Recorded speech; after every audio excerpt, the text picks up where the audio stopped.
Hello everyone, আসসালামু আলাইকুম। Welcome back in another new video. এই ভিডিওতে দেখাবো আমি কীভাবে ইউনিল্যাপ থেকে আমরা কতগুলো ল্যাব তৈরি করব এবং সেই ল্যাবগুলোর লেন্থ কী হবে সেটা কীভাবে ক্যালকুলেশন করতে হয়। তো তাহলে ফার্স্টে শুরু করা যাক। তো আমরা জানি যে ইউনিল্যাপ থেকে ল্যাব তৈরি করার জন্য ফার্স্টে আমাদের কি ব্রেকারডন স্লাইবার লাগবে। সো এখানে একটা প্রবলেম দেওয়া আছে। এই প্রবলেমে দেওয়া আছে যে ব্রেকারডন স্লাইবারের লেন্থ হচ্ছে 3500 মিটার এবং এটা যে কেটেক্স সেটা হচ্ছে 4.9, দ্যাট মিনস 1000 মিটারের ওয়েট হচ্ছে 4.9 কেজি।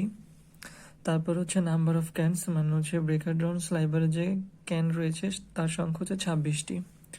তো আমাদের যেটা জানতে চাওয়া হচ্ছে যে আমি ইউনিল্যাব থেকে কয়টা ল্যাব বের করব এবং সেই ক্ষেত্রে প্রতিটা ল্যাবের লেন্থ কত হবে, এবং এক্ষেত্রে কি আমরা আমাদের যা যা প্যারামিটার দরকার পড়ে সেগুলো এজিউম করে নিব।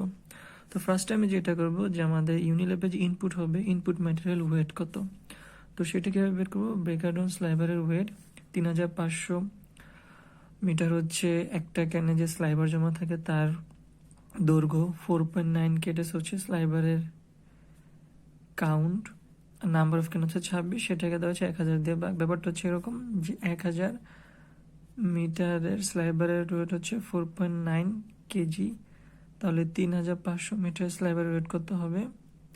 তারপর হচ্ছে 26টা ক্যান যে আছে, সে 26টা ক্যানে যে ব্রেকারডন স্লাইবার আছে তার ওয়েট কত হবে। তো আলটিমেটলি আমাদের আসে 445.9 কেজি। তো এখন আমাদের হচ্ছে নেসেসারি প্যারামিটার এজুম করে নিতে হবে ইউনিল্যাপের ক্ষেত্রে। সেটা হচ্ছে ইউনিল্যাপের ওয়েস্টেজ পার্সেন্টেজ ধরেছি আমি 2%। ইউনিল্যাপের যে ল্যাব হবে তার কেটেস হচ্ছে 75, দ্যাট মিনস 1000 মিটারের ওয়েট হচ্ছে 75 কেজি। তারপর হচ্ছে আমি ধরে নিয়েছি যে আমি ল্যাব তৈরি করবো 16টা। তো বেসিক্যালি আমাদের ধরতে হবে 8টা, 16টা, 24টা হবে, কারণ আমরা জানি একটা কম্বারে থাকে 8টা হেড। তো সেই হিসাবে এজুম করে নিয়েছি 16টা, 24টা বা 32টা, যেটাই হোক।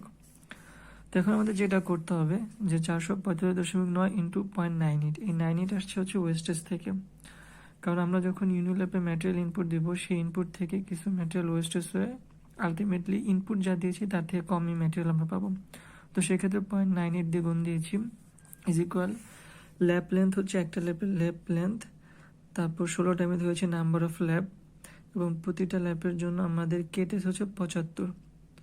তো এই ক্যালকুলেশন বেসিক্যালি এই ক্যালকুলেশনের মধ্যে সেটা হচ্ছে 75 কেটেক্স মানে হচ্ছে 1000 মিটার ওয়েট হচ্ছে 75 কেজি। তাহলে এত ল্যাব লেন্থের ওয়েট কত হবে, সেক্ষেত্রে আমরা একটা ল্যাবের ওয়েট পেয়ে গেলাম। তাহলে 16টা ল্যাব তৈরি করলে তার ক্ষেত্রে ওয়েট কত হবে, এই ক্ষেত্রে যেই ওয়েট আসবে আর এই ক্ষেত্রে ওয়েট সমান হতে হবে। তো তারপর কি জাস্ট ল্যাব লেন্থ এক পাশে রেখে বাকিগুলো যোগ বিয়োগ গুণ ভাগ করে যা আসে সেটা হচ্ছে 364.15 বা 364 মিটার। তো বেসিক্যালি এখানে 364 মিটার আসছে। তো আমি যদি 16-র বদলে যদি আমি ধরতাম 24, তাহলে ডিফারেন্ট ভ্যালু আসতো।